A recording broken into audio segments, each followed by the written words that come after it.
les portes vers la supraconscience. De Jean-Pierre Aulas. Comprendre les lois de l'incarnation et de la réincarnation. Les lois de l'incarnation, ou les lois de la réincarnation, quelles sont-elles? Le phénomène de l'incarnation, ou de la réincarnation, est un phénomène très vaste, qui reste encore très nébuleux. Pour comprendre le phénomène de l'incarnation, il faut d'abord comprendre le phénomène de la mort. On ne peut pas comprendre le phénomène de l'incarnation si l'on ne comprend pas le phénomène de la mort. Mais il est nécessaire de faire une digression car lorsque les gens parlent d'incarnation, ils entendent souvent la réincarnation, et lorsqu'ils parlent de réincarnation, ils sous-entendent souvent l'incarnation. Il existe une différence fondamentale entre les deux. Il existe des êtres qui viennent sur un globe, qu'il s'agisse du globe terrestre ou d'autres globes de la galaxie, qui ne sont pas le produit d'une réincarnation, c'est-à-dire qu'ils ne sont pas des êtres qui viennent, qui reviennent dans la matière à des fins expérientielles. Ce sont des êtres qui viennent sur la planète pour des raisons spécifiques qui font partie de leur mission, ainsi que d'un certain travail qu'ils doivent accomplir pendant un certain nombre d'années. Pour la plupart des êtres humains, le phénomène de l'incarnation est un phénomène de réincarnation. C'est-à-dire que pour la plupart des êtres humains, il doit se dérouler sur le plan matériel, dans un corps matériel, comme une continuité d'expérience visant à perfectionner ce que nous pourrions appeler l'intelligence de l'esprit. Si nous concevons le phénomène de la mort tel que nous le concevons, et que nous essayons un peu de sortir de la notion de mort, telle que nous l'avons, telle que nous la ressentons, nous pouvons commencer à entrevoir le phénomène de la mort non pas comme un phénomène au sens où l'être humain le reconnaît sur le plan émotionnel, mais réellement comme le retour vers une dimension parallèle où la seule partie de l'être qui n'est pas vitale, qui n'existe pas, est le corps matériel. Dans le phénomène de la mort, dans la dimension de la mort, il existe des intelligences, c'est-à-dire qu'il existe une mémoire personnalisée. Et c'est cette mémoire personnalisée qui cherche à se réincarner. Mais la mémoire personnalisée que l'on retrouve dans les mondes parallèles, dans les mondes de l'astral, dans les mondes de la mort, cette mémoire personnalisée n'est pas associée à un corps éthérique et n'est pas non plus nécessairement associée à un corps mental. Autrement dit, l'être humain, lorsqu'il retourne au-delà du mur de l'espace et du temps, ne revient pas tel qu'il était sur le plan matériel, c'est-à-dire qu'il n'a pas la capacité de fonctionner en tant qu'être individualisé. Il est contraint de fonctionner en tant qu'être mémorifique.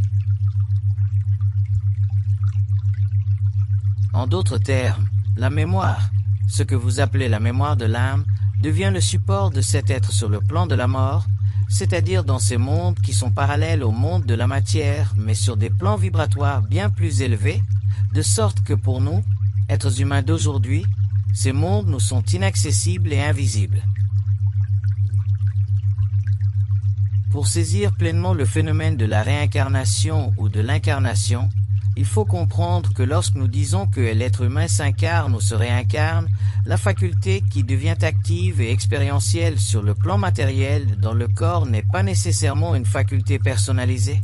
C'est-à-dire que l'être humain qui s'incarne permet à une partie de son esprit, qui se trouvait déjà hors du monde de la mort, de se perfectionner dans le corps matériel, mais qui a besoin de la mémoire expérientielle des vies antérieures de certaines personnalités, afin que ce que nous appelons l'âme et l'esprit se fondent dans le corps matériel.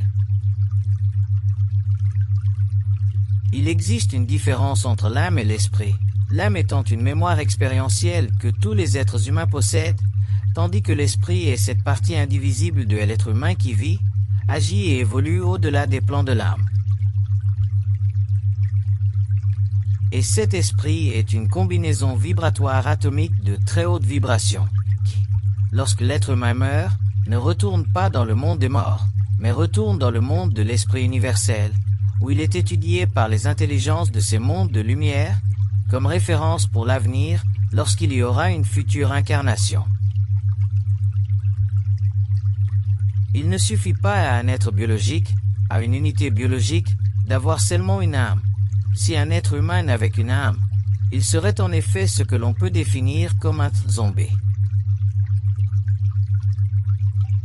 Un zombie est un être biologique, une unité biologique qui possède une âme, c'est-à-dire qui est doté d'une faculté de mémoire contrôlée par le monde ou par le monde de la mort.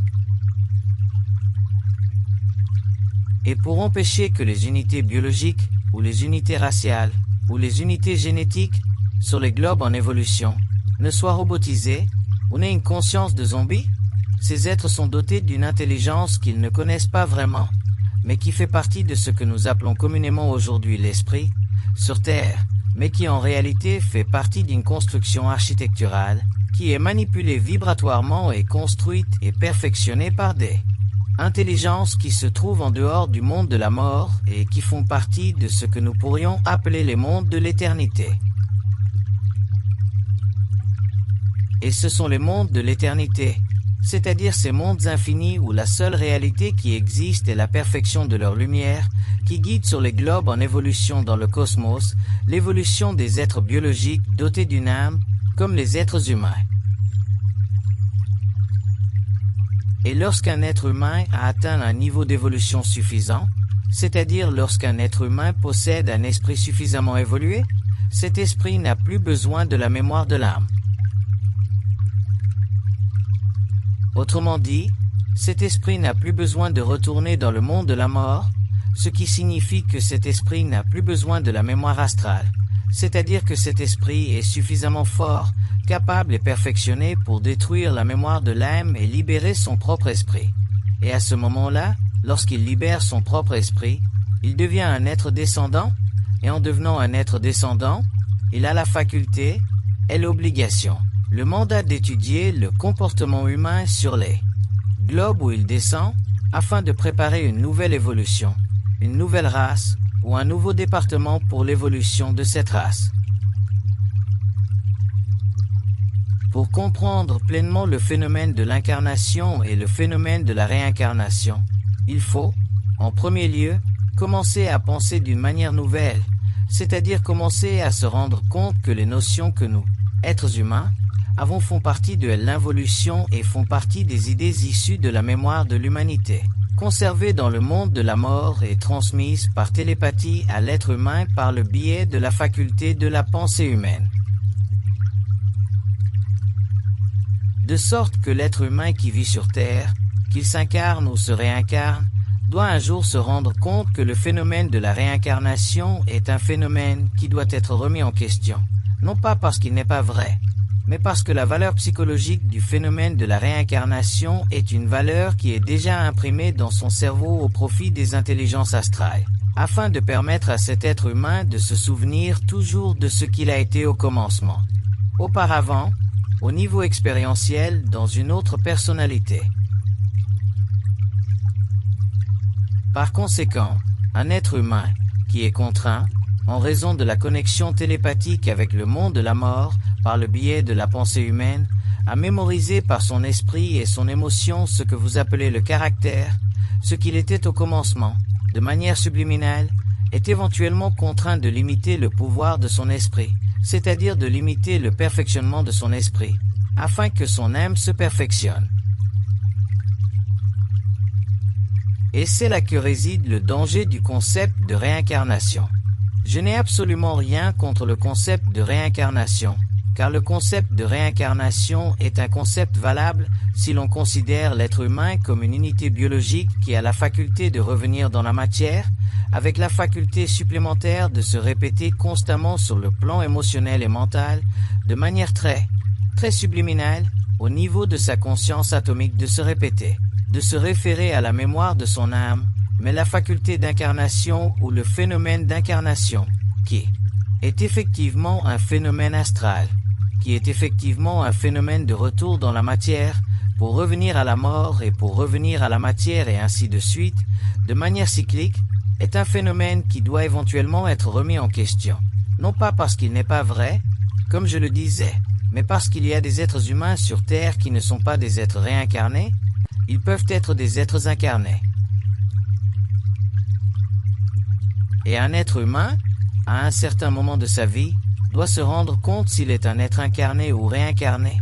Et s'il est un être incarné, c'est-à-dire s'il possède encore la mémoire, ou le lien avec le monde astral, il est possible qu'il soit contraint de rompre cette mémoire, pour mettre fin à ce phénomène de réincarnation qui n'est en réalité rien d'autre que le retour dans la matière de l'exécution des plans ancestraux de sa mémoire, liés à sa personnalité, dans le seul but de créer dans le monde de la mort des espaces pouvant servir à abriter l'être humain, c'est-à-dire que son cerveau puisse servir de demeure à ses êtres. L'être humain comprendra un jour que le monde des morts est une dimension, non pas une dimension parallèle, comme nous pouvons le concevoir en quelque sorte, du point de vue d'une notion spatiale, mais que le monde des morts est en réalité un état vibratoire, qui permet aux intelligences d'habiter le cerveau de l'homme. En d'autres termes, le monde des morts sur Terre est un monde qui n'existe que parce que les êtres humains ont suffisamment d'espace dans leur cerveau pour que ces souvenirs y demeurent. Autrement dit, ces personnalités qui n'ont plus le pouvoir du corps vital, qui n'ont plus le pouvoir du corps mental, qui ne sont que de la mémoire humanisée et qui ne sont qu'un aspect de l'humanité historique en évolution sur différents plans, qui doivent éventuellement revenir à la matière pour le perfectionnement de l'être humain. En fait, le développement de l'esprit de l'être humain. Lorsque le monde de la mort n'existera plus, parce que les êtres humains sur le plan matériel auront atteint un niveau d'évolution spirituelle suffisamment élevé pour permettre à la mémoire de l'âme de cesser son activité, à ce moment-là les êtres humains cesseront de mourir, commenceront lentement à devenir immortels, et à la fin de la 7e race, les êtres humains sur Terre seront immortels et n'auront automatiquement plus besoin de vivre le phénomène de la réincarnation, c'est-à-dire que le corps astral de l'être humain ne servira plus à enregistrer des impressions sur le plan mental et émotionnel liées à des personnalités qui sont déjà mortes. Et automatiquement, l'être humain, au lieu de vivre sur Terre en tant qu'être réincarné, pourra se trouver sur Terre ou sur un autre globe en tant qu'être incarné, c'est-à-dire en tant qu'être mandaté par des intelligences qui se trouvent en dehors du monde de la mort, qui font partie du monde de ce que nous appelons encore aujourd'hui le monde de l'esprit, en d'autres termes de ces mondes parfaits, qui sont les mondes de lumière. Il existe donc 3 états, le zombie, celui qui se réincarne et celui qui est un être sans préincarnation, mais qui vient pour la première fois. Qu'est-ce qui nous dit que nous ne sommes pas, actuellement, des zombies? Souvent, des gens me demandent, pourquoi l'être humain est-il sur Terre? Pourquoi a-t-il été créé? Pourquoi l'être humain a-t-il dû descendre dans la matière, s'il doit un jour retourner dans l'éther luminé? Pourquoi tout ce désordre?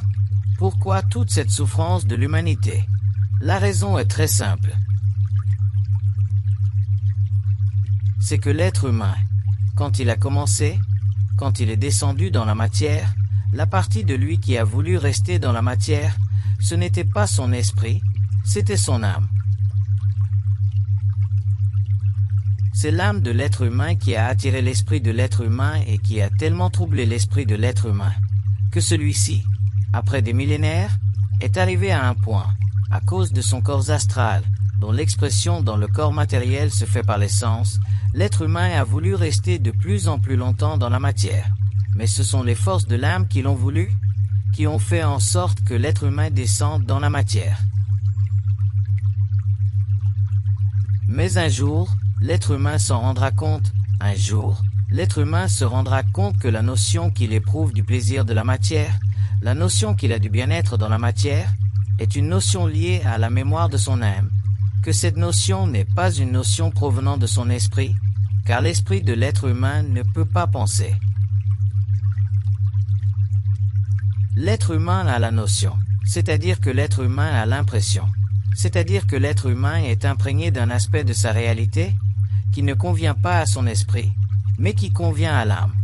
En d'autres termes, l'être humain découvrira un jour que ce qu'il conçoit comme son esprit n'est en réalité que la manifestation, la manipulation, la continuité de l'influence de son âme sur ses émotions et sur son esprit. Et un jour, lorsque l'être humain aura compris, aura saisi, réalisera ce qu'est l'esprit, il ne sera plus fasciné par le pouvoir de son âme sur son esprit et sur ses émotions. Et à ce moment-là, l'être humain commencera à vivre dans une conscience que j'appelle, pour l'instant, conscience supramentale. C'est-à-dire une conscience qui n'est pas dotée de la faculté psychique de la pensée au service vibratoire de l'âme, afin d'ancrer l'être humain dans une mémoire qui s'adapte à son expérience mentale et émotionnelle, et à partir de ce moment-là, l'être humain commencera à prendre conscience de la raison pour laquelle il est descendu sur Terre, et commencera à comprendre que ce ne sont pas les forces de la lumière qui ont poussé l'être humain vers la matière, mais ce sont les forces de l'âme. C'est-à-dire les forces astrales, c'est-à-dire les forces qui doivent éventuellement dominer de plus en plus la matière de l'être humain contre le pouvoir de son esprit, afin que l'être humain ne puisse jamais se trouver dans l'intelligence, c'est-à-dire dans la lumière de son esprit. Et cette question qui m'est parvenue de toutes parts, de toutes sortes de personnalités, question qui défie l'esprit de l'être humain, question qui est intelligente en soi et qui exige une réponse intelligente, est une question fondamentale pour l'être humain. Pourquoi sommes-nous contraints de descendre dans la matière si un jour nous devons retourner dans l'éther luminé? Ce n'est pas que nous soyons contraints de descendre dans la matière, mais nous avons été amenés à descendre dans la matière contre la volonté de notre esprit, parce que notre esprit était insuffisant dans son intelligence pour combattre le pouvoir astral de l'âme. Pourquoi? Parce que l'âme avait déjà monopolisé les facultés intellectuelles et émotionnelles de l'être humain. La faculté intellectuelle qui confère à l'être humain la mémoire et la faculté émotionnelle qui lui confère la soif de ses sens, galvanisant ainsi son intelligence, en réduisant le pouvoir et rendant de fait, elle, âme plus puissante que son esprit. Et c'est pour cette raison que les êtres humains sur le globe terrestre qui ont immortalisé leur corps matériel et sont devenus des exemples suprêmes des formes idéales de la possibilité humaine, comme le Nazaréen, le Christ, les grands prophètes du temps passé, se comptent sur les doigts d'une main. Mais avec l'évolution qui s'annonce, la formation de la 6e race, de la 7e race de l'être humain, il y aura beaucoup plus d'êtres humains, lentement, progressivement au cours de l'histoire, qui auront compris le pouvoir de leur esprit et qui auront enfin compris que l'esprit de l'être humain doit dominer l'âme de l'être humain, et que lorsque l'esprit de l'être humain domine l'âme de l'être humain, le pouvoir de l'âme cesse, l'être humain ne peut plus se réincarner. Elle, l'être humain, peut s'incarner s'il le souhaite pour accomplir un travail d'évolution, et s'il ne le souhaite pas, il reste dans des plans supérieurs à la matière. Et tant les théologies occidentales que les systèmes philosophiques orientaux, tant les systèmes spirituels occidentaux qu'orientaux ont empêché l'être humain de se rendre compte que l'esprit de l'être humain est plus important que l'âme de l'être humain.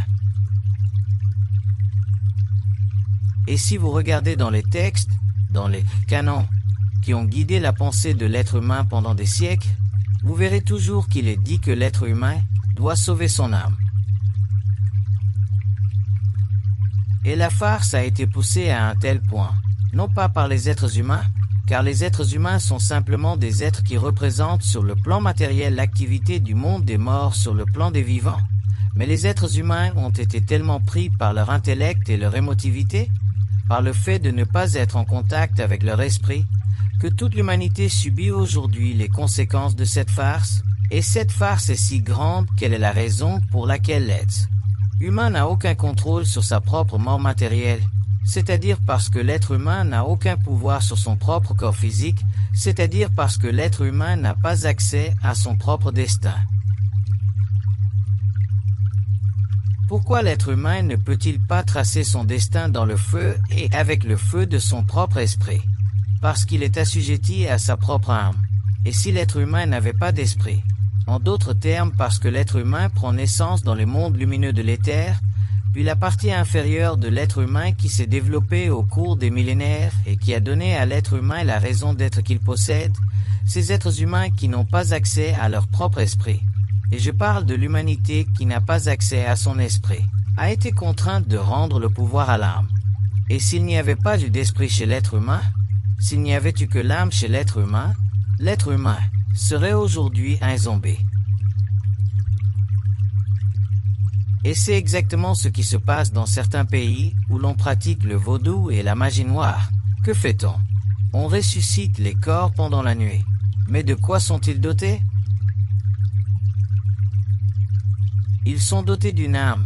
Et les corps qui sont dotés d'une âme, qui n'est pas nécessairement l'âme de celui qui vivait auparavant, mais une autre, les corps dotés d'une âme sont des zombies, car les corps dotés d'une âme et dépourvus d'esprit n'ont pas de connexion avec le cosmos. L'être humain est composé de parties. L'être humain a un corps physique, un corps vital, un corps émotionnel, un corps mental. C'est la partie inférieure de l'être humain. C'est la partie planétaire de l'être humain. C'est la partie expérientielle de l'être humain. Mais il y a la partie cosmique de l'être humain, au sein de laquelle se réalisent les principes cosmiques de l'être humain. L'amour, la volonté et l'intelligence. Ces principes font partie de l'esprit de l'être humain. Ils ne font pas partie de l'âme de l'être humain. L'âme n'a aucune idée de l'amour cosmique, de la volonté cosmique et de l'intelligence cosmique, car ces principes font partie de l'esprit de l'être humain, et pour qu'un être humain soit complet, il est nécessaire que ces principes cosmiques s'unissent aux principes inférieurs, et c'est à ce moment-là qu'on a un être humain complet. Mais si l'être humain n'a pas de volonté, d'intelligence et d'amour, en d'autres termes, s'il n'est pas doté de ces principes cosmiques, à quelque niveau que ce soit, il ne dispose alors que de la mémoire de l'âme, qui s'enregistre dans son mental, dans son émotionnel et dans son vital, et automatiquement, l'être humain est contrôlé par l'âme. Automatiquement, l'être humain devient un zombie, et c'est ce qui se passe dans les actes de magie noire. L'acte de magie noire, le vaudou, contraint une âme à descendre dans un corps matériel et parvient effectivement à ressusciter ce corps matériel d'une manière un peu artificielle. Mais il le ressuscite quand même. Et pourquoi faire? Il le conduit à vivre ou à faire des expériences sur le plan matériel qui sont directement en phase avec une pensée totalement négative, c'est-à-dire qui cherche à dominer à travers ce corps, qui est sous le contrôle d'une âme déjà défunte, au profit d'un ego quelconque qui est totalement satanique. Donc, le point que je veux souligner, dans toute cette conversation, c'est que l'être humain doit un jour se rendre compte que là où il y a réincarnation, il y a l'activité de l'âme. Là où il y a simplement incarnation, il y a l'activité de l'esprit. Et là où il y a une incarnation chargée d'une mission quelconque sur une planète, il n'y a aucune activité de l'âme, il y a simplement une activité de l'esprit. C'est pourquoi les êtres humains qui sont chargés d'une incarnation quelconque, qu'ils fassent partie de n'importe quel corps de gouvernement invisible, n'ont pas besoin d'avoir de mémoire lorsqu'ils viennent sur une planète, car la mémoire fait partie de l'activité de l'âme. Ainsi, n'ayant pas besoin de mémoire, ils sont simplement liés à l'esprit. Et étant liés à l'esprit, ils sont dans leur propre esprit. Car pour que l'être humain soit lié à l'esprit universel, il doit lui-même avoir accès à son propre esprit. Et à ce moment-là, la connexion entre l'esprit universel et l'esprit humain permet à l'être humain d'enregistrer des informations sur le globe, de faire descendre la connaissance sur le globe, sans avoir à penser à la connaissance, sans avoir à penser à ce qu'il ressent, à ce qu'il dit et sans avoir à enregistrer dans sa mémoire ce qu'il fait. Voilà donc en quelque sorte l'aspect du phénomène de la réincarnation et de l'incarnation. La pensée est une faculté empruntée par l'âme.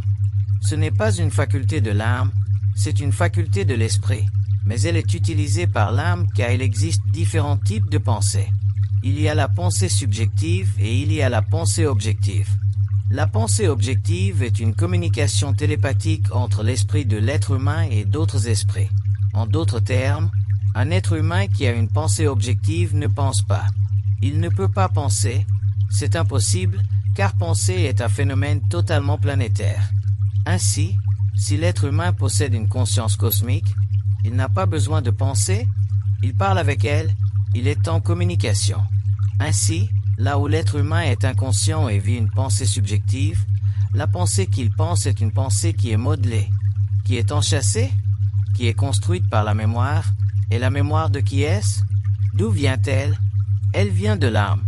C'est pourquoi les êtres humains, quelle que soit leur instruction, quelle que soit leur érudition, resteront toujours ignorants, tant qu'ils ne seront plus capables de penser subjectivement, c'est-à-dire de se servir de la mémoire de l'âme pour rendre palpable à leur esprit des aspects de cette mémoire sur lesquels l'esprit n'a aucun pouvoir.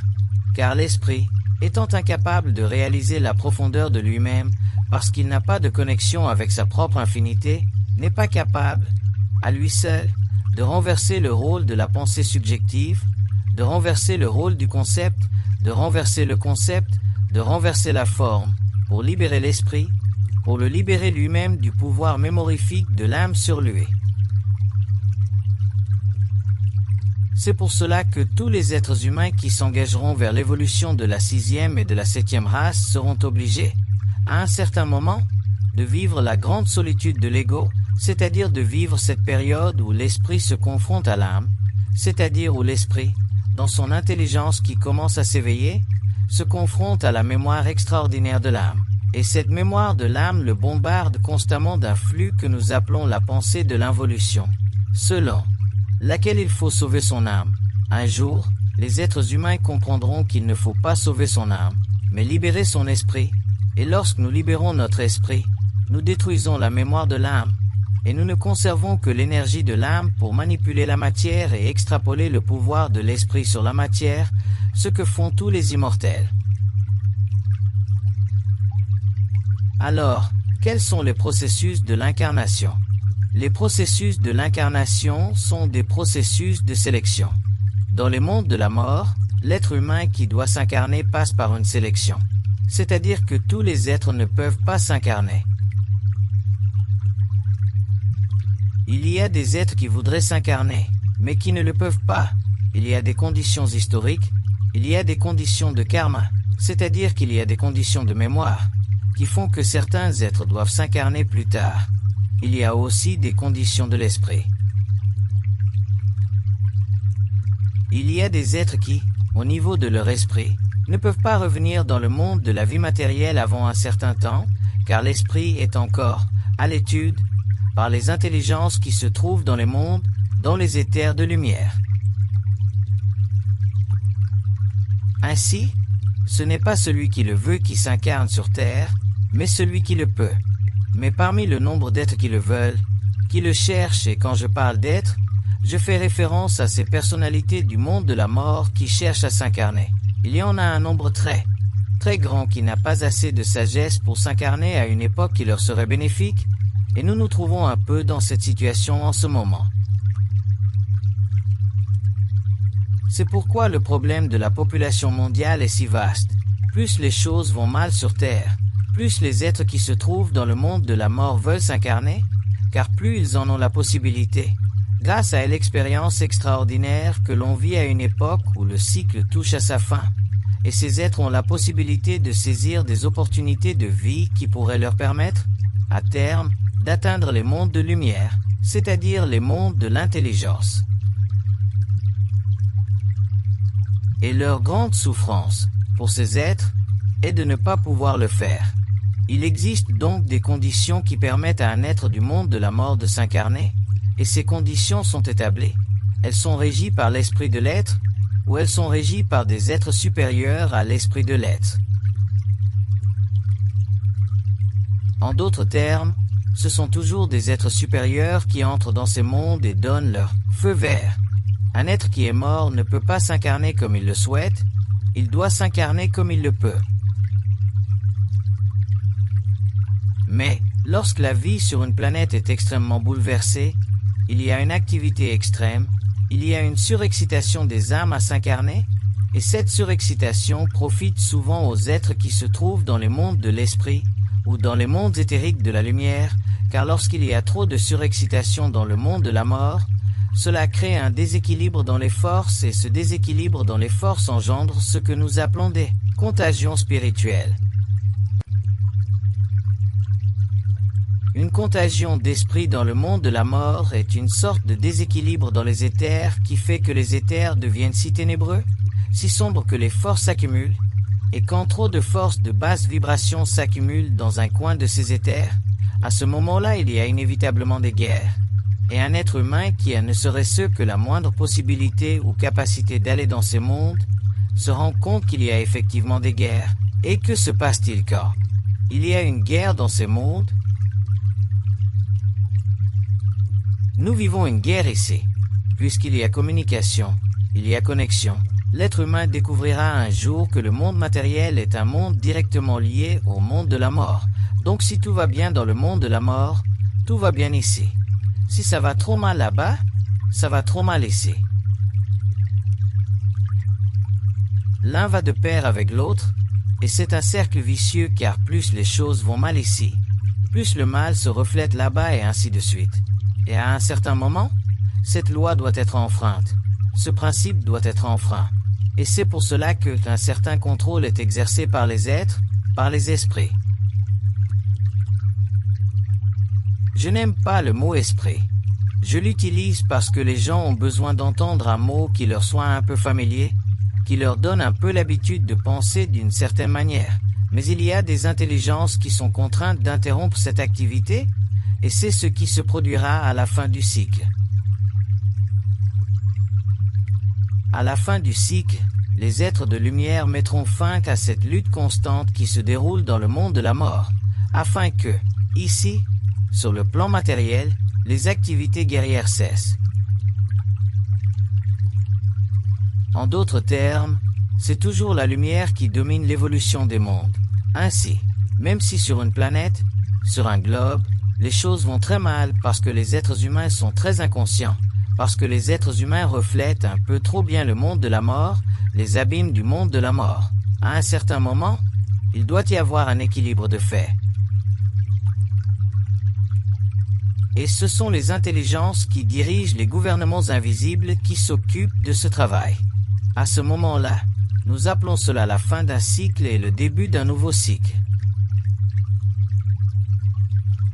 La biologie humaine est créée sur le plan éthérique.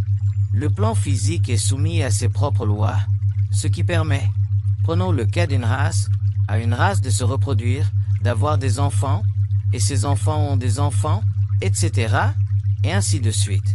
S'il n'y a pas de guerre, s'il n'y a pas de grande catastrophe, s'il n'y a pas de tremblement de terre pour exterminer la race, s'il n'y a pas de grandes maladies, de grands fléaux, la race perdure. Mais cela sert les intérêts du monde de la mort qu'une race sur le plan matériel perdure. Car lorsqu'il y a une race, dès qu'il y a un code génétique qui n'est pas interrompu, qui n'est pas affaibli dans sa consistance, dans son histoire, dans sa structure, il est automatiquement possible pour ces êtres de revenir ici. Alors que font-ils? Ils créent des corps éthériques, des corps vitaux, et il leur est très facile de recréer un corps vital. Je vais vous expliquer comment les morts créent des corps vitaux. Un mort crée un corps vital lorsqu'il est prêt à ressusciter. Ainsi, pour qu'un mort ressuscite, il doit recevoir la permission de revenir ici, car un mort ressuscite lorsqu'il vient ici. Quelle que soit la période qu'il vit de l'autre côté, c'est pour lui une terrible attente. Ainsi, même s'il se trouve dans les plans supérieurs, c'est tout de même une attente car il est prisonnier du temps, tout comme nous sommes prisonniers de l'espace. Ainsi, lorsqu'un être est autorisé à ressusciter, lorsqu'un défunt est autorisé à ressusciter, il crée, non pas un son, mais l'idée d'un son. Car les morts n'ont pas la capacité de créer des sons. Car pour créer un son, il faut l'esprit, puisque le son provient de l'esprit. Mais ils peuvent créer l'idée du son et la raison pour laquelle ils peuvent créer l'idée du son est qu'ils ont la mémoire du son. Et ayant la mémoire du son, ils ont la mémoire de la forme du son. Et ayant la mémoire de la forme du son, puisqu'ils ne sont pas régis par les lois de la matière, puisque leur réalité, leur situation si vous voulez, est totalement supérieure en vibration à la situation éthérique, vitale. Ils sont capables, au moyen d'une volonté, qui n'est pas une volonté réelle, mais qui est une volonté de mémoire, de faire appel à un plan inférieur qui est le monde de l'éther. Ainsi, en faisant appel à un monde inférieur qui est inférieur à leur vibration, ils ont la capacité de créer une forme éthérique et c'est ce double éthérique qui sert éventuellement à insuffler à l'être humain la force vitale qui permet à toute la génétique humaine de se perpétuer. Ainsi, dans le monde de la mort, il y a des êtres qui ne s'occupent que d'une seule chose, vérifier que le patrimoine génétique humain se perpétue dans le monde. C'est pour cela que dès qu'une femme a un enfant, dès qu'une femme a une relation avec un homme, ces êtres vérifient si elle est ou non génétiquement apte. Donc, si une femme, s'il voit, parce qu'il se trouve dans une sorte de... il voit sur un autre plan, donc il ne voit pas la matière comme nous la voyons. Ils ne perçoivent pas la matière dans sa solidité, ils voient l'énergie. Et dès qu'ils se rendent compte qu'il y a eu une connexion sur le plan génétique entre l'homme et la femme, ils commencent à créer le véhicule, et en créant le véhicule, automatiquement, en raison de la connexion entre le monde de la mort et le monde de la vie. Ici, l'enfant, le fœtus grandit, le matériel génétique se développe. Le matériel génétique ne se développe pas tout seul. Le matériel génétique n'est que de la matière chimique. Le matériel génétique a besoin d'un fluide pour vivre, et ce fluide fait partie de leur activité. Et s'ils échouent, à ce moment-là, il y a une malformation, et s'ils ne faillissent pas, cela fonctionne. En d'autres termes, le corps vital de l'être humain est créé par des intelligences dans le monde de la mort, et dès qu'un être humain a une relation avec un autre être humain, un homme et une femme, et qu'il y a une possibilité de continuité dans le matériel génétique, ces êtres commencent déjà à créer ce corps, et ils le nourrissent, le nourrissent, le nourrissent. Et finalement, il y a un véhicule physique pour la réception éventuelle d'un corps astral et d'un corps mental. Disons qu'un être humain est humain lorsqu'il a une mémoire. Donc, lorsqu'il a une mémoire, c'est-à-dire lorsqu'il a une âme. Lorsqu'un être a une âme, il est humain, c'est-à-dire lorsqu'il a la capacité de respirer. Ce que nous appelons le corps astral entre dans l'être humain. Il se lie au corps vital lorsque l'enfant sort du ventre de sa mère et commence à respirer, ce que vous appelez, ou ce que les anciens appelaient, le souffle de la vie. La faculté de respirer est directement liée à l'activité de l'âme. À l'intérieur du ventre maternel, il s'agit de matériel génétique. Il y a un corps vital qui se développe, qui soutient toute la chimie, toute la physiologie de l'être, et dès qu'il commence, qu'il est prêt à sortir, qu'il commence à respirer, le médecin lui donne une petite tape sur les fesses pour l'activer. C'est là que se trouve le lien entre le corps astral et le corps vital. L'être humain devient un être animé par un esprit lorsque l'atome du corps mental commence à se développer.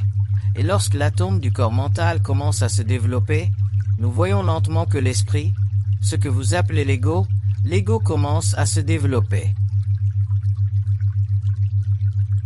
Mais cela commence très lentement. L'être humain qui vient au monde est doté d'un corps vital pour sa survie. Il est doté d'un corps astral et ce corps astral est manipulé vibratoirement par le monde de la mort. Et jusqu'à l'âge de 3 ans, il y a des intelligences dans ces mondes qui aident cet être à fonctionner. Regardez un petit enfant, beaucoup de ses activités nous semblent intelligentes. Il y a effectivement de l'intelligence de l'autre côté. Mais c'est presque automatique, il est presque en mode automatique et après 3 ans, une sorte d'identité commence à se développer et l'atome du corps mental se développe. Et à 7 ans, l'atome du corps mental se stabilise, ce que vous appelez l'âge de raison. Et lorsque l'atome du corps mental se stabilise, à ce moment-là, l'être humain est doté de son propre esprit. Il est doté de l'atome de son propre esprit et cet atome continue ensuite à se développer. Et on assiste au développement du corps mental qui se stabilise à l'âge de 21 ans. Et c'est là que le travail s'effectue. Depuis sa naissance jusqu'à l'âge de la puberté, cet être ne peut pas se reproduire. Comment est-il considéré dans son évolution par rapport à l'ensemble du grand plan? Y a-t-il une période de no man's land pour les morts? C'est un être qui s'incarne. D'accord, il vient du monde des morts. Mais avant de pouvoir servir le monde des morts, avant de pouvoir reproduire une vie similaire, y a-t-il une période de quelques années pendant laquelle c'est un être qui échappe à leur contrôle ou à leur intérêt? Non, il n'échappe pas à leur contrôle, car pendant cette période, son corps émotionnel se développe, son corps mental se développe, et tandis que le corps émotionnel et le corps mental se développent, les influences du monde des morts continuent d'agir sur lui, que ce soit par l'éducation, par la société ou par. Quand un être est jeune, son corps astral n'est pas totalement adapté. Vous savez que le phénomène psychique, ce que nous appelons phénomène psychique, surtout dans les cas les plus extraordinaires, est un phénomène de déséquilibre. Les personnes qui sont psychiques sont des personnes qui sont déséquilibrées. Être sensible n'est pas normal. Être intelligent est normal. Mais être intelligent n'implique pas nécessairement d'être sensible. Il y a une subtile différence entre être intelligent et être psychique. Et quand je parle d'être intelligent, je fais référence à un niveau supérieur à la norme humaine, je parle d'un être.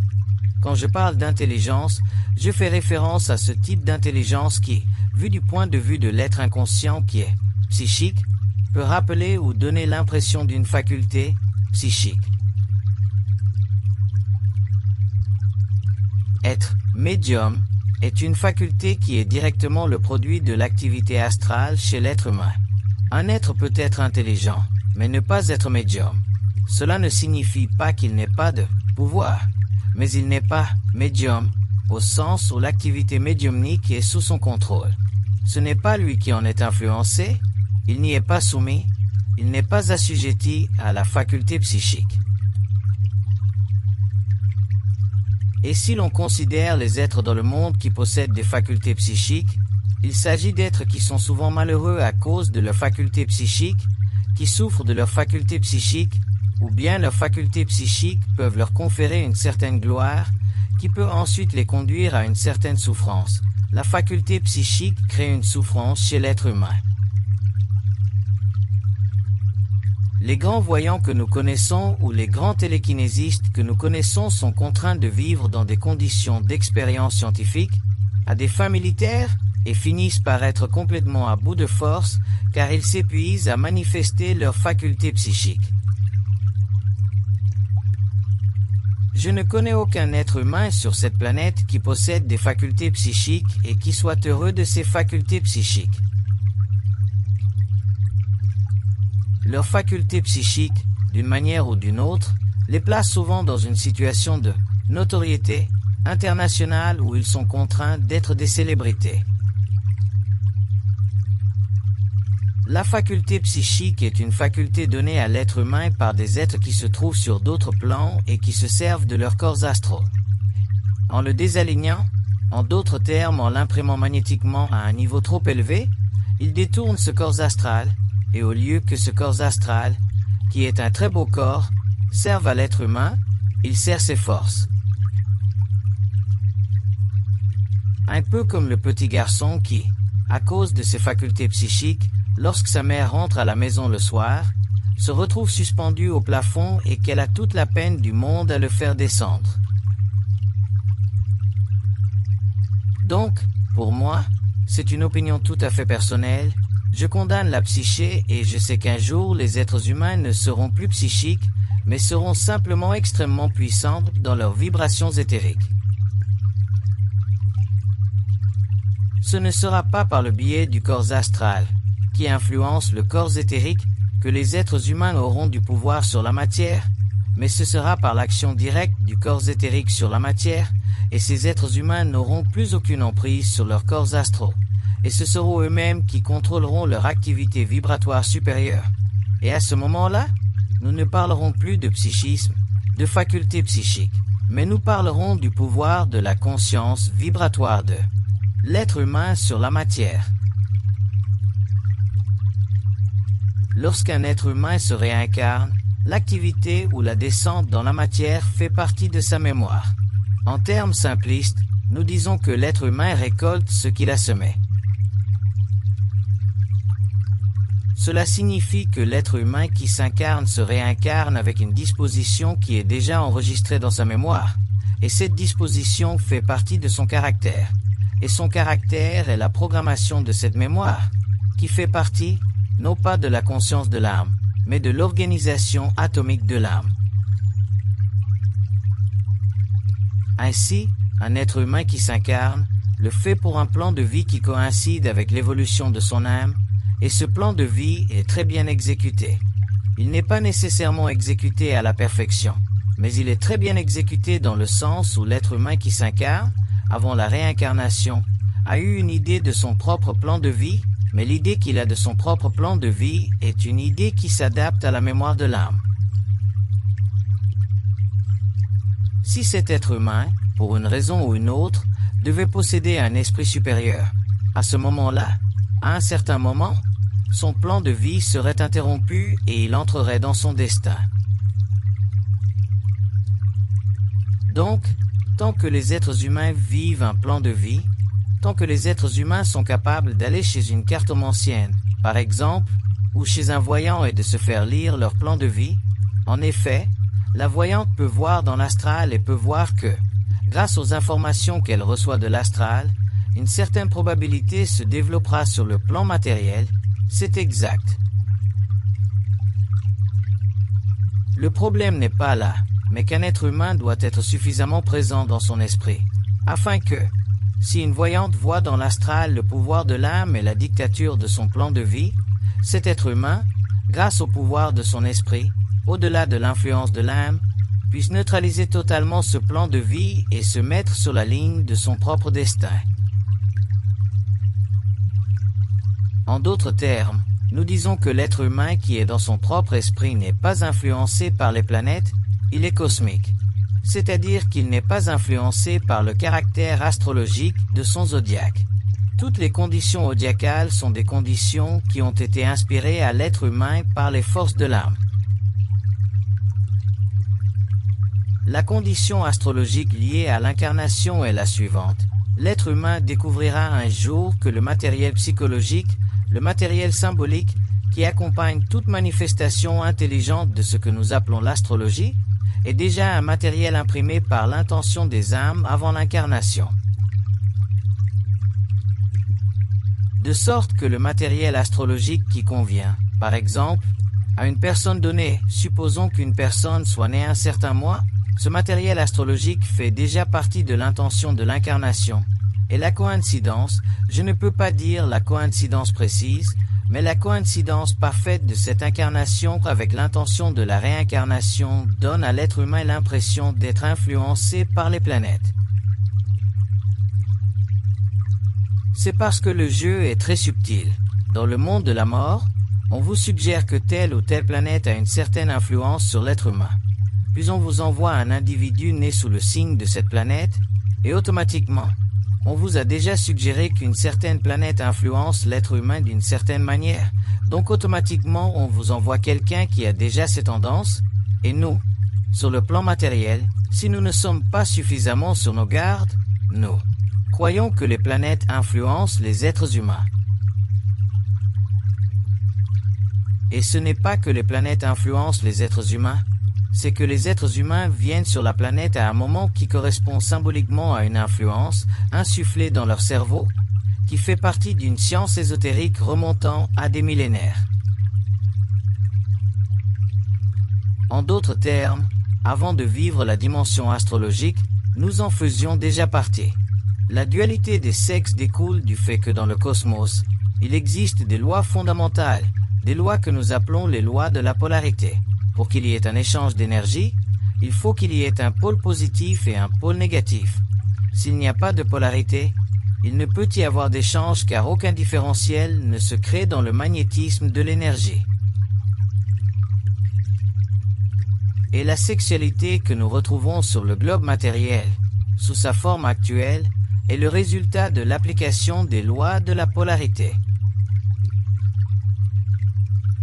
Pour que la sexualité soit libérée du phénomène de la polarité, l'être humain devrait pouvoir créer par lui-même l'être qu'il désire. Et pour que l'être humain crée l'être qu'il désire, il faut que l'être humain soit humain. C'est-à-dire que l'être humain puisse générer par son propre esprit le pouvoir de l'esprit sur la matière, c'est-à-dire sur tout ce qui est polarisé. Alors, lorsque l'être humain sera humain, c'est-à-dire lorsqu'il sera complet, l'esprit de l'être humain complet pourra neutraliser la polarité et se générer lui-même. La raison pour laquelle la sexualité est polarisée sur Terre est que les êtres humains ne peuvent pas se générer eux-mêmes, ils sont contraints d'être générés par deux êtres, et la raison pour laquelle ils doivent être générés par deux êtres est qu'ils n'ont pas le pouvoir de l'esprit. Si les êtres humains avaient le pouvoir de l'esprit, ils pourraient se générer eux-mêmes et neutraliseraient les lois de la polarité, créant automatiquement les véhicules dont ils ont besoin pour apparaître sur un plan matériel. Mais à ce moment-là, nous n'aurions pas de période de gestation. Nous n'aurions aucune manifestation par la femme, l'être se matérialiserait. Si nous revenons à l'incarnation et passons par la sexualité, que se passe-t-il dans le spermatozoïde et que se passe-t-il dans l'ovule? Le spermatozoïde contient des aspects de ce que nous pourrions appeler le fluide éthérique. Le spermatozoïde contient l'esprit de l'atome physique, il contient la mémoire de l'atome physique et il contient la dynamique de l'atome physique. Et ces aspects confèrent au spermatozoïde sa polarité, c'est-à-dire qu'ils lui confèrent sa force, son activité de pénétration. L'ovule, quant à lui, contient la mémoire de l'ancienneté de la race, contient la mémoire de l'ancienneté de l'esprit et contient la mémoire de l'ancienneté de la personnalité. De cette manière, ces aspects confèrent à l'ovule la faculté de recevoir le spermatozoïde. Si nous considérons le principe passif ou le principe mère dans la création, nous nous rendons compte que la mère, je ne parle pas de la mère sur le plan maternel, je parle plutôt de la mère en tant que principe passif, principe d'absorption. Le principe de la mère est un principe qui permet au principe du père de toujours renforcer le passé. Et c'est ce principe qui permet à la génétique de continuer à se maintenir stable sur le plan matériel. Ce n'est pas le spermatozoïde qui permet la continuité de la génétique sur le plan matériel, c'est l'ovule. Le spermatozoïde est le facteur qui, sur le plan matériel, peut se doter de nouvelles facultés à mesure que l'évolution génétique progresse, et c'est pour cette raison que, dans certains cas, le spermatozoïde d'un être peut être activé à un autre niveau de vibration. Et c'est ce spermatozoïde qui créera une mutation ou un changement de quelque nature que ce soit dans le comportement génétique de l'être humain. L'histologie de la génétique humaine est une histologie contrôlée par l'ovule et jamais par le spermatozoïde. Cependant, l'histologie de l'être humain est influencée par le spermatozoïde lorsque l'intelligence de l'évolution de la génétique en décide autrement sur les plans de la mort. Le spermatozoïde, tel que nous le concevons sur le plan biologique, est une entité, c'est-à-dire une particule extrêmement petite, extrêmement fine, qui permet de générer dans l'ovule des conditions chimiques qui satisfont l'utilisation de la fonction de mémoire de l'ovule. Un jour, les scientifiques pourront altérer le pouvoir du spermatozoïde, c'est-à-dire donner au spermatozoïde la possibilité de se recréer instantanément, et lorsque les personnes, les sciences ou les scientifiques seront en mesure de le faire, ils pourront créer des spermatozoïdes qui auront le pouvoir d'interrompre leur activité génétique et de commencer à se recréer d'eux-mêmes. À ce moment-là, nous assisterons à la diffusion à l'échelle mondiale de ce que j'appelle le clone. Le clone qui verra le jour dans la science du futur sera l'activité extrêmement élevée du spermatozoïde, et l'ovule ne sera plus nécessaire car, grâce à l'activité du spermatozoïde, des chambres vitales spéciales seront créées qui rempliront simplement la fonction chimique de cette activité et n'auront plus besoin de la fonction de mémoire de l'ovule. De sorte que les clones qui seront créés le seront en fonction d'un changement vibratoire dans la densité magnétique de cette intelligence, et les êtres humains pourront créer des clones avec la valeur, ou la fonction, ou l'image qui sera prédestinée au service dont ils feront usage dans les plans supérieurs de l'évolution. Alors que si le spermatozoïde et son activité dynamique étaient liés à l'activité de l'ovule, c'est-à-dire à l'activité de la mémoire de l'ovule, au principe mère, il serait alors impossible de créer des clones, car les clones sont des entités qui se manifestent par imitation au sein du spermatozoïde et non par contact ou par un changement dans la chimie environnementale ou écologique des dés. L'activité dynamique du spermatozoïde est sous le contrôle des intelligences qui stabilisent l'évolution de la génétique terrestre. L'activité de l'ovule est simplement une activité passive, de nature mémorielle, qui permet de recréer constamment des modèles humains conformes à l'intelligence de la génétique terrestre, interprétés par ces intelligences sur les plans invisibles. Dès que le spermatozoïde est modifié, subit une mutation ou se voit imprégné d'une autre vibration, l'activité de l'ovule est alors modifiée, car celle-ci est contrainte de répondre constamment à celle du spermatozoïde.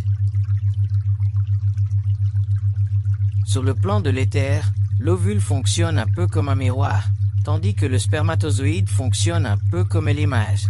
Le miroir est contraint de refléter l'image et si l'on change l'image, on change automatiquement le reflet dans le miroir.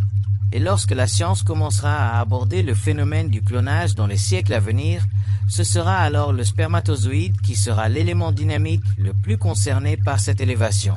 Si vous voulez, des principes scientifiques visant à maintenir sur Terre une génétique un peu plus mécanisée, un peu plus robotisée pour servir les activités de l'être humain. Mais ce ne sera pas l'ovule. Vous savez, un phénomène assez intéressant se produit aujourd'hui. Nous réalisons de manière subliminale que, dans les recherches scientifiques en laboratoire, l'ovule devient de moins en moins important, que l'aspect passif de la génétique devient de moins en moins important, et que l'on commence à créer des atmosphères spéciales. Et en effet, à la fin, l'ovule ne sera plus important dans certaines activités scientifiques, mais à ce moment-là, l'être humain disposera de données qui ne proviendront pas de l'astral, mais de l'esprit. C'est pourquoi j'ai déjà dit il y a quelques mois ou quelques années, je ne m'en souviens plus, que les êtres humains pourront éventuellement créer des clones sur Terre, mais qu'il ne leur sera jamais permis de créer des clones tant que le pouvoir de l'astral n'aura pas été conquis. En d'autres termes, tant que l'être humain n'aura pas le pouvoir sur son propre esprit. Sans cela, l'être humain créerait des êtres qui seraient totalement mécaniques, semblables à des zombies, et ces êtres, entre les mains d'êtres humains moins évolués, pourraient être dangereux pour l'évolution de la race. Le concept d'androgynie est un concept idéaliste de la fonction synthétique de la polarité sexuelle. Tout être humain qui fonctionne comme un esprit, en d'autres termes qui a la capacité de synthétiser instantanément les valeurs polarisantes de sa propre conscience mentale, émotionnelle ou vitale, a la capacité de créer par synthèse vibratoire un être qui est le produit de cette polarité. Ainsi, l'être androgyne n'est pas un être composé de deux aspects réunis en un tout, mais un être qui a la capacité de projeter dans l'espace-temps, par lui-même, à travers son propre esprit, un être conforme à des lois qui sont polarisées et qui permettent l'union du principe positif et du principe négatif. Car l'esprit synthétise tout. Mais ce qui est en dehors de l'esprit, au-delà de l'esprit, est lié et contraint de subir la dualité, tandis que l'esprit, en revanche, ne subit jamais la dualité, et s'il est actif chez l'être humain, à ce moment-là, l'être humain peut créer la forme dont il a besoin pour sa propre reproduction ou pour la reproduction de la race. Le monde de l'esprit est le monde de l'intelligence. Le monde de l'esprit étant un monde d'intelligence, c'est le monde de la créativité, c'est le monde de la liberté, c'est le monde du pouvoir de l'intelligence. Le monde de l'esprit est le monde où tout prend naissance, tout. Le monde de l'esprit est le monde de toutes les lois. Le monde de l'esprit est le monde de la conscience cosmique, de la conscience universelle. Le monde de l'esprit est le monde des gouvernements invisibles. C'est le monde de la hiérarchie cosmique, des êtres de lumière. Le monde de l'esprit est tout ce qui se trouve en dehors de ce que nous, sur le globe terrestre, pourrions appeler le mal planétaire. Ainsi, le phénomène zombie est un phénomène cardiaque. C'est un phénomène cardiaque, car si nous considérons le phénomène cardiaque, le phénomène du cœur, qu'est-ce que le cœur? Le cœur est un organe qui peut être manipulé à partir du monde astral. Et puisque le cœur peut être manipulé à partir du monde astral, le phénomène zombie, qui est l'expression de la magie noire sur Terre, est effectivement un phénomène cardiaque. Et vous voyez que le point le plus sensible de ces êtres est le cœur, car le cœur est l'organe qui contrôle le sang, et le sang est la mémoire de la race. Un jour, l'être humain découvrira que la mémoire de l'âme coule dans le sang et un jour, l'être humain découvrira que l'âme existe dans le sang de l'être humain. Et si vous tuez symboliquement, ou dans un épisode, dans un film, un vampire, vous détruisez l'âme en détruisant le cœur. Non pas en lui assénant un coup de marteau à la tête, car un coup de marteau à la tête ne lui fera rien. Mais si vous frappez le cœur avec un poinçon, le sang sortira, jaillira. Ainsi, dans cette symbolique, il y a la révélation occulte des mécanismes entre le cœur et le sang, et l'âme. Mais dans le phénomène de l'esprit, la situation est complètement différente car l'esprit peut facilement se manifester dans l'éthérique, mais s'il a besoin d'un corps matériel, il est contraint de passer par le monde astral. C'est-à-dire qu'il est contraint de se servir d'une âme dans un corps matériel, sinon il est contraint de mettre de côté la forme solide et d'apparaître. Il apparaîtra, créera une forme et se montrera à l'être humain, un peu comme le fit le Nazaréen après sa mort. Après sa mort, il est apparu en esprit. C'est-à-dire que son esprit avait le pouvoir de créer la forme de son corps vital, que ses amis connaissaient historiquement, de sorte que ses amis pouvaient le revoir, mais il ne leur permettait pas de s'approcher trop près, sauf dans un cas particulier, celui de Thomas, où il a permis qu'on lui mette un doigt dans le côté. Mais cela parce qu'il avait le pouvoir de densifier sa matière. Mais l'esprit n'a pas besoin d'une matière dense pour être convaincu de se trouver sur le plan matériel, il doit simplement créer une forme qui soit suffisamment adaptée à son intelligence pour faire ce qu'il doit faire sur le plan matériel. En d'autres termes, un esprit peut se trouver dans l'invisible et être invisible pour l'être humain, et se sentir très bien et à l'aise. S'il veut densifier sa forme afin que l'être humain le voie, il le fera à ce moment-là, et à ce moment-là, il n'a pas besoin d'âme. Mais si vous frappez cet esprit, vous verrez qu'il n'y a pas de cœur pour maintenir la forme, il n'y a pas de sang. Si nous poursuivons notre chemin à travers l'évolution de l'être incarné par la sexualité, comment se fait-il que dans de nombreux mouvements religieux, on parle simplement de continence ou de chasteté? On parle de continence et de chasteté, car ceux qui sont venus enseigner à l'humanité, et l'humanité était autrefois très barbare, et l'humanité, étant barbare, devait être éduquée petit à petit. L'être humain était dans son intelligence, l'être humain était très astral, l'être humain était proche de ses passions, et l'être humain devait être guidé par des enseignements, qu'ils soient théologiques, religieux ou spirituels, et ces conditions d'involution ont été essentielles et positives pour l'évolution de la civilisation. Mais quand un jour l'être humain sera dans son intelligence et ne pourra plus être instruit, car il sera dans son intelligence, à ce moment-là, l'être humain n'aura plus besoin de ses contingences, de ses guides, de ses lignes directrices astérisques si vous voulez, de civilisation.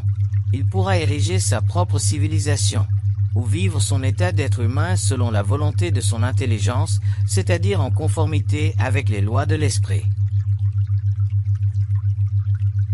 Nous avons tendance à toujours regarder vers le passé, et c'est là l'erreur de l'être humain. Il est normal que nous regardions vers le passé car nous sommes contraints de nous nourrir de notions justes ou erronées, pour viser à avoir un bon ou un mauvais caractère. Mais lorsque l'être humain est dans son intelligence, il n'a plus besoin des concepts du passé pour mesurer son caractère ou mesurer son action ou son activité, il est dans son intelligence. En d'autres termes, il est dans son esprit. En d'autres termes, il est en harmonie avec lui-même. C'est-à-dire que son esprit est en harmonie avec l'énergie de l'esprit universel.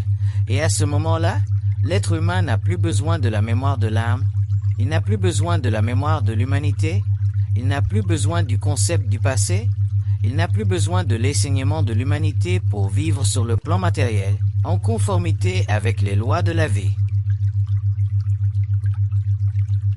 Il n'existe pas de loi de la sexualité.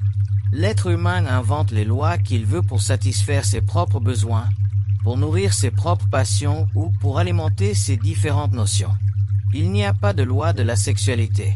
Ceux qui invoquent des lois de la sexualité le font pour permettre à la sexualité de leur donner un certain avantage sur le plan sensoriel et même sur le plan spirituel, car dans le monde d'aujourd'hui, on évoque très facilement l'élévation de la spiritualité par la sexualité ou l'élévation de la sexualité par la spiritualité. C'est l'un des mécanismes de l'astral chez l'être humain. Cela fait partie des antiquités de l'humanité.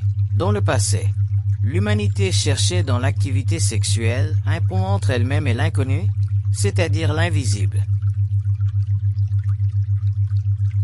On le retrouve dans tous les aspects de la magie noire et on le retrouve dans de nombreux aspects qui, aujourd'hui, ne peuvent être démontrés comme relevant de la magie noire, car ceux qui pratiquent ces aspects ne vont pas assez en profondeur dans le mécanisme de ces aspects. Mais ceux qui pratiquent aujourd'hui une sexualité fondée sur une certaine astralité spirituelle et qui observent ou pourraient entrer en contact avec les maîtres, ou les entités ou les intelligences de l'astral qui leur communiquent certaines informations, verraient que ces êtres sont directement liés à d'autres activités qui sont souvent au-dessus d'eux et qui font partie de la magie noire de l'Atlantide. Il existe deux façons de vivre la sexualité sur Terre. L'être humain peut vivre la sexualité en fonction de la mémoire de l'âme, c'est-à-dire en fonction du corps astral, du corps du désir, ou bien l'être humain peut vivre la sexualité sur le globe en fonction de l'intelligence du mental, en se servant du corps astral pour manipuler ses énergies afin que sa sexualité devienne terminale, au lieu que sa sexualité soit simplement un plaisir qui alimente la mémoire de la race, qui alimente la mémoire du plaisir et qui donne à l'être humain l'impression que sa sexualité est tellement importante que s'il n'avait pas cela, il serait très découragé sur Terre car il se rendrait compte qu'il n'y a pas grand-chose à faire qui soit amusant. Mais au fond, cela découle du fait que l'esprit de l'être humain n'est pas suffisamment avancé dans la conscience de l'être humain et que l'être humain n'est pas capable de survivre à lui-même. Et quand je dis survivre à lui-même, je veux vraiment dire survivre à lui-même. Survivre à soi-même signifie être capable de vivre de l'esprit plutôt que de vivre de l'astralité de la mémoire de l'âme. Enlever la sexualité à un être humain qui va bien aujourd'hui, il sombrera dans la dépression. C'est normal, car la sexualité comble pour lui un espace psychologique qui, lorsqu'il est vécu, s'adapte un peu à l'infini de son esprit. Il y a une sorte d'infini dans l'activité sexuelle. C'est pourquoi, lorsque l'être humain vit cette activité sexuelle, il y a une sorte de suspension qui est très brève, qui est malheureuse pour lui mais qui est très brève, et cette brève durée, étant si intense, vaut la peine d'être vécue, et cela est continu, continu, continu. Et c'est l'intensité de la vibration de la mémoire de l'âme à travers le corps astral qui permet à la sexualité de se poursuivre. Et heureusement, car cela fait partie des mécanismes qui ont permis à l'humanité, au niveau racial, de poursuivre la procréation et de poursuivre l'alignement génétique de sa propre race. Si vous retirez cela à l'humanité, à ce moment-là s'effondre tout le fondement de elle. Évolution de la continuité de la race s'effondre. À ce moment-là, on entre dans le cadre d'une nouvelle humanité où ce n'est plus l'évolution de la race physique qui compte, mais l'évolution de la race mentale. En d'autres termes, la race sur un autre plan vibratoire se moque de la sexualité, car elle n'a plus la conscience astrale qu'elle avait auparavant. Et si elle a besoin de sexualité, ce n'est pas pour le plaisir en soi, mais simplement pour remplir une forme qui servira à l'existence de cette race sur un plan totalement invisible, mais qui sera façonnée, qui sera créée à partir de la thyroïde. C'est à partir de la thyroïde que la race ou les races futures vivront de leur sexualité. Mais vous ne pouvez pas demander à un type qui travaille aujourd'hui dans le bâtiment d'utiliser sa thyroïde, il préférera utiliser sa bite. Et c'est normal. L'orgasme ou l'érection qui se manifeste chez l'être humain qui va vers la mort n'est pas un orgasme sexuel, c'est le résultat d'une très forte descente de l'énergie de son système nerveux vers les extrémités du corps. Et le pénis est une extrémité comme les doigts sont une extrémité. Les orteils sont une extrémité. L'énergie doit sortir, et lorsqu'elle sort, elle le fait par toutes les extrémités, et le pénis en est une. Le tantrisme est une activité symbolique qui permet à l'être humain de réveiller constamment la mémoire de l'âme, c'est-à-dire de se rapprocher constamment des plans énergétiques de l'âme. Le tantrisme est une méthodologie qui repose sur une expérience très ancienne, et c'est une méthodologie expérientielle qui offre à l'être humain une discipline qui lui confère, à terme, la capacité de renaître sur le plan de l'âme. Mais quelle que soit la direction du tantrisme, en d'autres termes, quel que soit son cheval de bataille, le tantrisme restera toujours l'exploitation sur Terre des forces symboliques de l'âme, autrement dit des forces astrales, sur l'esprit de l'être humain. En d'autres termes, l'être humain, au cours de l'évolution, par opposition à l'être humain au cours de l'involution, renversera toutes les notions provenant de l'Orient, car toutes les notions provenant de l'Orient sont des notions qui ont été dictées pour l'involution et pour la progression de l'involution, ainsi que pour le progrès de la conscience spirituelle de l'humanité. Mais dans l'évolution, ce ne sera plus la conscience spirituelle de l'humanité qui sera la conscience vécue par l'humanité, mais ce sera l'intelligence de l'esprit de l'être humain.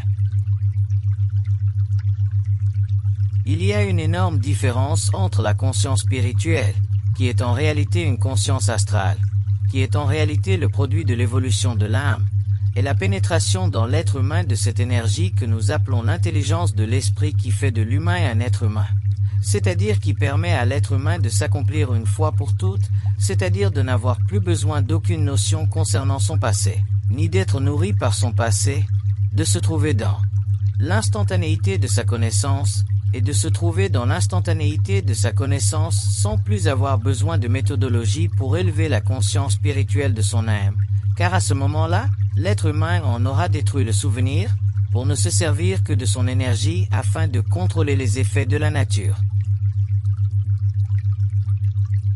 On me demande alors constamment mon avis sur telle ou telle chose. C'est autre chose. Il existe des milliers et des milliers de méthodes et de pratiques, d'activités ésotériques provenant de tous les pays et de tous les esprits ésotériques du monde, et j'en reviens toujours à la même chose. Je dis que tout cela fait partie de l'expérience de l'involution de l'être humain. Beaucoup de ces choses sont bonnes, beaucoup de ces choses sont arriérées, selon l'origine de ces choses, selon les intelligences qui les programment dans l'humanité.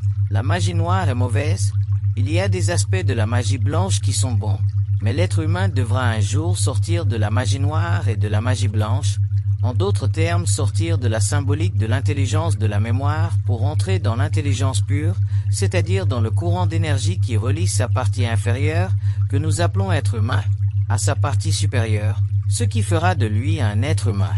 L'humain n'est pas un être humain, C'est un humain. L'humain est une composante de ses forces et l'être humain rejette toutes ses forces pour se reconnecter à la conscience universelle, à l'énergie universelle, à l'intelligence universelle, à la volonté universelle, à l'amour universel. Toute la loi des sacrifices que nous connaissons au cours de l'histoire de l'être humain est une loi sanglante. C'est une loi qui permet au sang de se répandre sur la terre, de se déverser sur le globe au niveau matériel. Le sang est la mémoire de l'âme. Les sacrifices sont en effet l'activité de la magie noire. Là où, dans le passé, des sacrifices ont été exigés, ceux-ci ont été interrompus au moment où l'être humain était prêt à les accomplir. Abraham en est un exemple avec Isaac.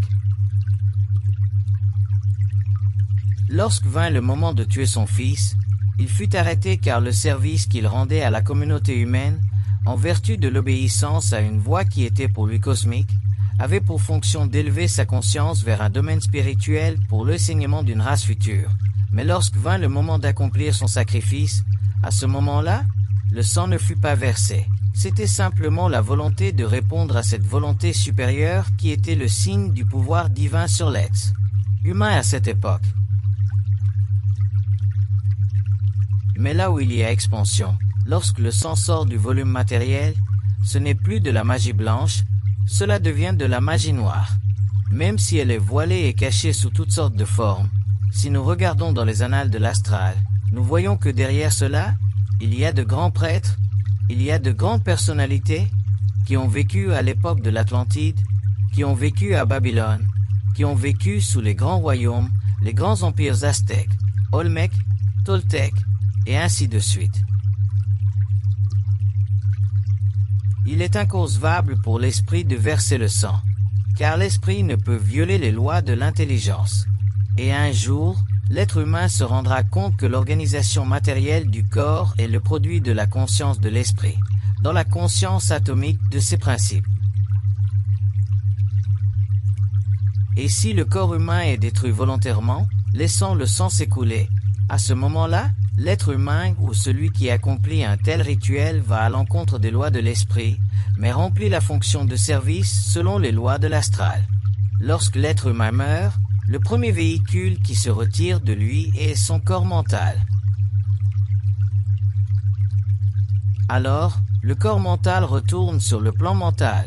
Ce corps, cette réalité, est donc conservé et étudié par les esprits qui se trouvent dans ces mondes universels.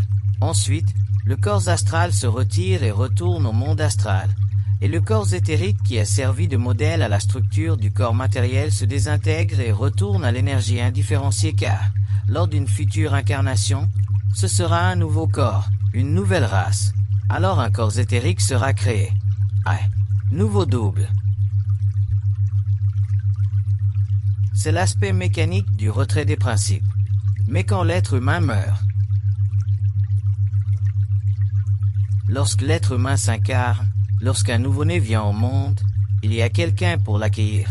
Il y a une mère, il y a un père. Le petit enfant ne vient pas au monde, ne grandit pas et ne se nourrit pas tout seul. Il y a donc un père et une mère. Mais lorsque l'être humain meurt, il n'est plus un petit enfant. Ainsi, lorsqu'il meurt, il se retrouve dans un monde, il peut être adulte, et à ce moment-là, il a besoin qu'on lui explique ce qui se passe, car souvent les personnes qui meurent, surtout celles qui meurent dans des accidents, se retrouvent sur un autre plan. Elles pensent encore être en vie, alors qu'en réalité elles sont mortes, et souvent, si on leur dit qu'elles sont mortes, elles ne veulent pas y croire. Il faut donc peu de temps pour s'habituer à l'idée d'être mort. Et lorsque l'être humain s'est habitué à l'idée d'être mort, lorsqu'il a bien compris qu'il est mort, lorsqu'on lui a fourni toutes les preuves de sa mort, lorsqu'il voit son corps brûler, ou son corps déchiqueté et ainsi de suite, et qu'il ne peut plus réintégrer son corps car il n'y a plus de corps vital, à ce moment-là, il est contraint d'accepter le fait d'être mort. À ce moment-là, il est conduit là où il doit être en fonction de ses vibrations, et il commence à exercer certaines activités, il commence à être un être de service sur ce plan. Sur le plan matériel, lorsque nous venons au monde, nous sommes obligés d'aller à l'école. Sur ce plan, certaines activités nous sont assignées. Ainsi, si l'être humain a été un meurtrier et qu'il est tué, donc qu'il meurt, il ira sur des plans extrêmement sombres, et s'il est un grand être spirituel, un maître, un être humain en quête de vérité, ou qui a accompli de bonnes actions dans sa vie, il retournera sur des plans habités par des êtres un peu de son propre calibre, et c'est ainsi que les tâches sont réparties dans le monde de la mort. On pourrait en parler pendant des semaines, mais voilà en gros le tableau. Quand on meurt, ce n'est pas qu'on revit toute sa vie, c'est que la mémoire n'est plus limitée, la mémoire n'a plus de frontières.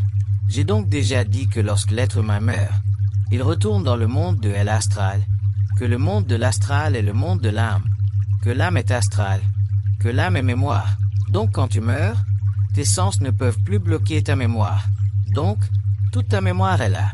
Tu n'es donc que mémoire. Tu te souviens donc effectivement de tout. Tout est là. Ainsi, si l'être humain a fait de bonnes choses, il en a le souvenir. S'il a commis de mauvaises actions, il en a le souvenir car tout est enregistré. Et s'il a mené une vie noble, il sera alors élevé dans sa mémoire.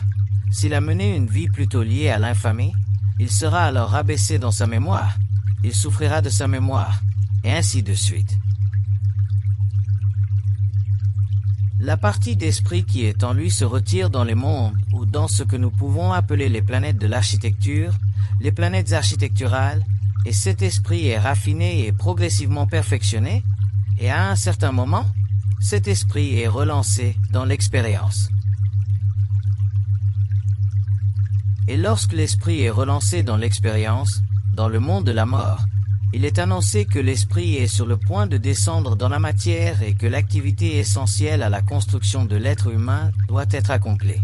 Alors, à ce moment-là, l'âme s'occupe de construire les véhicules dont elle a besoin, c'est-à-dire le corps physique et le corps vital, car c'est elle qui s'occupe du corps vital. Et à ce moment-là, il y a le processus sur le plan matériel où l'union entre l'homme et la femme. Il y a la gestation. Il y a l'enfant qui naît et l'âme qui entre, et le corps éthérique est déjà là, puis l'atome est placé, ici. Et, à un certain âge, cet atome se développe et il y a une correspondance entre l'esprit, l'âme et la matière. Ce que les gens appellent la glande pinéale, c'est ce centre d'énergie, c'est là que se trouve cet atome d'énergie, qui est la porte d'entrée de l'esprit. Ce n'est pas la glande elle-même. La glande n'est que le support physique de l'activité de l'esprit, mais c'est ce centre d'énergie qui le soutient, qui est l'espace matériel pour ce que nous appelons l'esprit. L'esprit de l'être humain est là. Le pouvoir futur de l'être humain sera là. L'autre activité astrale de l'être humain est ici. Le corps astral est lié ici. Quand les gens vont dans l'astral et sortent de leur corps, ils voient un cordon qui relie leur corps astral à leur corps physique ici. Si l'esprit est relié au front, tous les esprits de tous les êtres humains sont-ils aussi reliés comme par un cordon d'or si l'on veut? Non, les esprits ne sont pas reliés. C'est pourquoi d'ailleurs, lorsque l'être humain sera conscient, lorsqu'il sera devenu un être humain, à ce moment-là, il aura la capacité de sortir en esprit, ce qui signifie qu'il aura la capacité de commander, que son double éthérique lui servira de demeure, et ayant son esprit et un véhicule, il pourra se déplacer où il veut dans la galaxie ou dans le monde. Aujourd'hui, les êtres humains qui pratiquent certaines activités ésotériques sortent plutôt avec leur corps astral, mais ils sont limités car un être humain ne peut pas aller où il veut avec son corps astral. En effet, plus il s'éloigne dans l'espace, plus ce cordon devient petit, petit, fin, fin. Et s'il va trop loin, il peut se rompre, et s'il se rompt, c'est la mort. Je ne conseille donc à personne de faire des sorties astrales, car ce n'est pas quelque chose qu'il faut trop rechercher. Si quelqu'un a la faculté naturelle d'aller dans l'astral, cela fait souvent partie de la sensibilité de son esprit, qui est très grande et qui a besoin de s'exprimer, en d'autres termes de sortir un peu de sa propre matière, et un jour, l'être humain n'aura plus besoin de sortir dans l'astral, il sortira avec son corps éthérique, mais à ce moment-là, Le lien entre son esprit et l'esprit universel transformera son double éthérique en un corps morontiel, c'est-à-dire un corps de lumière, ou encore un corps qui a un pouvoir total sur la matière. Un être humain qui ne peut pas retourner dans son corps physique parce que le cordon est sectionné doit mourir, peut devenir fou, peut tomber dans un état végétatif. Il n'y a plus d'activité car il n'a plus de mémoire. Pour qu'un être humain fonctionne, pour ne pas avoir de corps astral, il doit ne plus avoir de mémoire. Un être humain qui n'a plus de mémoire et qui est pleinement conscient, qui n'a plus besoin de la mémoire de l'âme, n'a plus besoin du corps astral s'il le souhaite. À ce moment-là, il vivra sur un plan subtil. Mais s'il vient sur un plan matériel et veut participer à l'activité de la matière, pour la percevoir comme solide, il a besoin d'un corps astral, car c'est à travers le corps astral qu'il perçoit la matière solide. Si le corps astral se sépare de lui, à ce moment-là, il ne peut plus fonctionner, et dans les annales de l'humanité, il existe de nombreuses expériences occultes, magiques, qui ont entraîné la mort, car l'être humain est allé trop loin dans ses expériences. C'est dangereux, il est dangereux de chercher trop à travers l'ego. Si quelqu'un est bien guidé par des êtres très spirituels, par des êtres de très bonne volonté dans les mondes de la mort, alors il peut facilement exercer la prérogative de sortir dans l'astral, mais au moins il est surveillé, il est guidé par des êtres de haute évolution. Si, en revanche, il est guidé par des êtres de faible évolution, il peut être victime de tromperie, car ces êtres ne manifestent pas toujours leurs intentions comme l'être humain le croit. Il existe des conditions de toutes sortes, par exemple, à la fin du cycle, le cycle qui est sur le point de commencer. Les êtres humains qui sont morts ne pourront plus se réincarner aussi facilement sur Terre, car il est voulu, il est intentionnel que l'évolution des 21e, XXIe et XXIe siècles, jusqu'à la fin de la 6e race, soit une évolution toujours plus grande, toujours plus progressive, toujours plus proche de l'esprit de l'être humain et les entités qui se trouvent dans le monde. Des morts et qui pourraient retarder cette évolution seront amenés à évoluer sur d'autres planètes afin d'acquérir de l'expérience et peut-être, plus tard, de revenir, si elles le souhaitent, sur le plan matériel. Et c'est d'ailleurs pour cette raison qu'il y a actuellement un exode extraordinaire vers la Terre. On veut revenir sur Terre, car on sait que l'on ne reste que peu de temps dans le monde des morts, et qu'après quoi les portes seront fermées, et que ceux qui viendront, qui s'incarneront sur le plan matériel, seront des êtres un peu plus évolués que ceux que nous avons généralement connus au cours de l'histoire de l'être humain. Il y aura de nombreux Atlantes qui reviendront. Il y aura aussi de nombreux êtres provenant d'autres planètes, et ainsi de suite. Mais ceux qui seront en retard seront envoyés dans d'autres sections, d'autres régions de la galaxie, pour vivre d'autres expériences. L'esprit utilise la lumière pour entrer dans la matière. L'esprit doit se déplacer. L'esprit peut créer des systèmes de transport pour se déplacer dans le temps et utilise la lumière pour le faire. Sur Terre, nous avons une idée erronée de la lumière. Nous pensons que l'esprit est la lumière, mais ce n'est pas que l'esprit soit la lumière, mais que l'esprit se sert de la lumière pour se manifester. Et comme l'être n'est pas encore humain, qu'il n'est pas encore dans son esprit, c'est-à-dire qu'il n'est pas encore tel qu'il sera au cours de la 7e race, l'être humain spirituel, il est contraint d'entrevoir l'esprit à travers la lumière au lieu de réaliser l'esprit hors du temps. Et lorsque l'être humain sera capable de réaliser l'esprit hors du temps, l'être humain sera libéré du temps. Et lorsqu'il sera libéré du temps, il comprendra ce que signifie le mot esprit, c'est-à-dire qu'il se rendra compte que le mot esprit que nous avons sur Terre, que nous cultivons comme notion philosophique ou comme notion psychologique, est un mot qui n'a aucune signification dans le monde de l'esprit.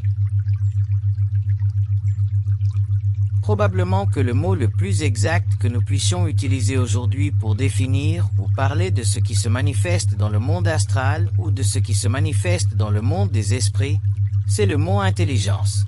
Dans le monde astral, l'intelligence est mémoire. Dans le monde de l'esprit, l'intelligence est intelligence. En d'autres termes, Un jour, nous réaliserons que le mot « intelligence » signifie un principe d'intelligence, et que chaque esprit est un principe, et que chaque être humain est un principe d'intelligence, chaque être humain est un principe d'intelligence, et qu'il existe un principe d'intelligence dans le cosmos. C'est pourquoi tous les êtres humains, lorsqu'ils seront dans leur esprit, seront unis dans l'intelligence, car il y a un principe d'intelligence, et ce principe d'intelligence, manifesté, fragmenté dans toutes les expériences manifestées de l'esprit, devient sur un plan matériel comme le nôtre une manifestation constante de l'intelligence, en tant qu'esprit, en tant que principe, à travers les véhicules, le mental, l'émotif et le vital, qui permettent à cet esprit de se manifester dans des mondes soumis aux lois de la matière, afin que l'esprit provenant des mondes supérieurs puisse s'unir à la matière et en élever le taux vibratoire. En d'autres termes la spiritualiser, en d'autres termes la rendre parfaite. L'esprit descend en tout, l'esprit descend dans l'humain, dans l'animal, dans la plante, il descend dans le minéral, l'esprit existe sur tous les plans de la conscience atomique. D'ailleurs, le lieu de prédilection de l'esprit est toujours la conscience atomique et jamais la forme. Ainsi, la conscience atomique du minéral, la conscience atomique du fer par exemple, est l'atome central qui possède une fréquence vibratoire. Ainsi, la fréquence vibratoire de l'atome central, ce que vous appelez le proton de l'élément fer, est esprit. Il en va de même dans la plante, de même dans l'animal, il en va de même pour l'être humain. Sauf que plus l'unité biologique se compose, plus nous nous éloignons du minéral vers la plante, vers l'animal, vers l'humain, vers le surhumain, plus il y a d'esprit car plus il y a d'activité atomique. En d'autres termes, si nous pouvions mesurer l'énergie de l'esprit chez un être humain et l'énergie de l'esprit chez un animal, et l'énergie de l'esprit dans une plante, et l'énergie de l'esprit dans un minéral et l'énergie de l'esprit dans un surhomme, nous verrions qu'il y a d'énormes différences, c'est-à-dire que la puissance de l'esprit dans le surhomme est bien plus grande que dans l'humain, et que la puissance de l'esprit dans l'humain est bien plus grande que chez l'animal, et que le pouvoir de l'esprit chez l'animal est bien plus grand que chez la plante, et que le pouvoir de l'esprit chez la plante est bien plus grand que dans la matière. L'esprit doit se manifester partout, car la matière doit être maintenue dans sa forme et c'est l'esprit qui maintient la forme de la matière grâce à son intelligence de principe qui existe dans toute la conscience atomique de cette matière.